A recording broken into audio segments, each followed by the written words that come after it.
Hello friends, ఈరోజు మనం జీకేకి సంబంధించినటువంటి మరికొన్ని ఇంపార్టెంట్ క్వశ్చన్లు ఈ వీడియో ద్వారా మాట్లాడుకుందాం. ఒకవేళ మీకు మా వీడియో నచ్చినట్లయితే లైక్ చేయండి, కామెంట్ చేయండి, మా ఛానల్ని సబ్స్క్రైబ్ కూడా చేసుకోండి. మొదటి క్వశ్చన్, ఢిల్లీను పాలించిన మొట్టమొదటి మహిళా పాలకురాలు ఎవరు? ఓకే, ఢిల్లీను పాలించిన మొట్టమొదటి మహిళా పాలకురాలు ఎవరు? రజియా సుల్తానా. దీనికి రైటర్స్ వచ్చేసి ఆప్షన్ బి. ఇల్తుత్మిష్ కుమార్తె అయినటువంటి రజియా సుల్తానా ఢిల్లీను 1230 నుండి 1240 వరకు ఢిల్లీ సుల్తానట్గా పాలించడం జరిగింది. ఓకే, ఢిల్లీ సుల్తానత్ను పాలించిన మొట్టమొదటి మహిళా పాలకురాలు ఎవరంటే రజియా సుల్తానా. ఆమె ఎవరి కుమార్తె అంటే ఆమె ఇల్తుత్మిష్ యొక్క కుమార్తె. నెక్స్ట్ క్వశ్చన్, ప్రసిద్ధ కోహినూర్ వజ్రం ఏ గనిలో దొరికిందని చరిత్రకారులు భావిస్తారు? ఓకే, కోహినూర్ వజ్రం ఏ గనిలో దొరికిందని చరిత్రకారులు భావిస్తారంటే అది కొల్లూరు గనులు, ఆంధ్రప్రదేశ్లో. ఓకే, దీనికి రైటర్స్ వచ్చేసి ఆప్షన్ బి. ప్రసిద్ధిగాంచిన కోహినూర్ వజ్రం గోల్కొండ రాజ్యంలోని కొల్లూరు గనులో లభించిందని చరిత్రకారులు చెబుతుంటారు.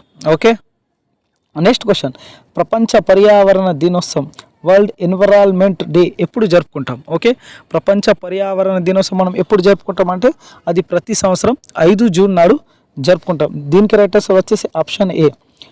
పర్యావరణ పరిరక్షణపై అవగాహన కల్పించడానికి ఐక్యరాజ్య సమితి యునైటెడ్ నేషన్ ఓకే ప్రతి సంవత్సరం 5 జూన్ నాడు ప్రపంచ పర్యావరణ దినోత్సవం జరుపుకోవాలని నిర్ణయించడం జరిగింది. ఓకే, ప్రపంచ పర్యావరణ దినోత్సవం మనం ఎప్పుడు జరుపుకుంటామంటే 5 జూన్ నాడు ప్రతి సంవత్సరం ప్రపంచ పర్యావరణ దినోత్సవం మనం జరుపుకుంటాం. మనం ఇప్పుడు మాట్లాడుకుంటే ఐక్యరాజ్య సమితి యునైటెడ్ నేషన్ దీని స్థాపన ఎప్పుడు జరిగింది? దీని స్థాపన 1945లో అక్టోబర్ 24న జరిగింది. అందుకోసం మనం ప్రతి సంవత్సరం 24 అక్టోబర్ నాడు యునైటెడ్ నేషన్ డేగా మనం జరుపుకుంటాం. ఓకే, దీని ఒక ముఖ్యాలయం ఎక్కడ ఉన్నది? ఇది ఐక్యరాజ్య సమితి యునైటెడ్ నేషన్ యొక్క ముఖ్యాలయం ఎక్కడున్నదంటే ఇది న్యూయార్క్, అమెరికాలోని న్యూయార్క్లో ఉన్నది. న్యూయార్క్ రాగానే న్యూయార్క్ ఏ నది ఒడ్డు మీద ఉన్నదని క్వశ్చన్ రావచ్చు. న్యూయార్క్ హడ్సన్ నది ఒడ్డు మీద ఉన్నది. ఓకే, యునైటెడ్ నేషన్ యొక్క ముఖ్యాలయం ఎక్కడ ఉన్నదంటే న్యూయార్క్లో ఉన్నది. నెక్స్ట్ క్వశ్చన్, ఓజోన్ పొర ఓజోన్ లేయర్ దెబ్బతీయడానికి కారణమైన వాయువు ఏది? ఓకే, ఓజోన్ లేయర్ దెబ్బతినడానికి కారణమైన వాయువు ఏది?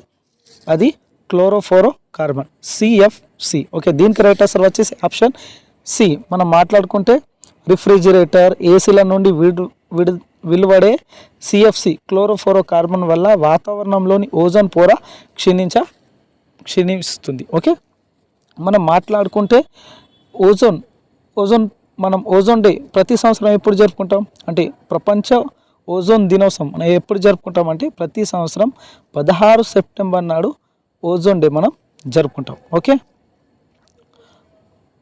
ఓజోన్ పొర అంటే ఏ వాతావరణంలోని ఏ పొరలు ఉన్నాయంటే అది స్ట్రాటోస్ఫియర్లో ఓజోన్ పొర ఉన్నది. ఓకే, ఇది భూమి నుండి సుమారు 15 నుంచి 30 కిలోమీటర్ వరకు ఈ ఓజోన్ లేయర్ ఉన్నది. ఓకే, ఓజోన్ని O3 అనే సంకేతంతో మనం గుర్తిస్తాం. ఓకే, దీని ఒక ముఖ్య పని ఏమి? ఓజోన్ లేయర్ ఒక ముఖ్య పని ఏమి? ఇది సూర్యుడి నుండి వచ్చే హానికరమైన అతినీల లోహిత కిరణాలు అల్ట్రావైలెట్ యూవీ రేస్ పీల్చుకొని భూమిపై ఉన్న రాశులను కాపాడుతుంది.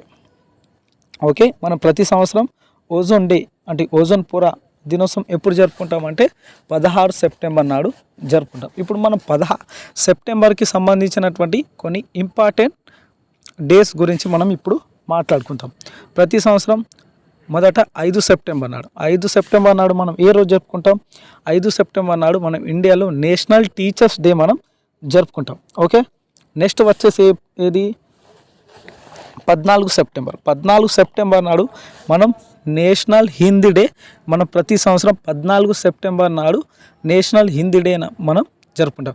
14 సెప్టెంబర్ రాగానే 10 జనవరి గుర్తు రావాలి.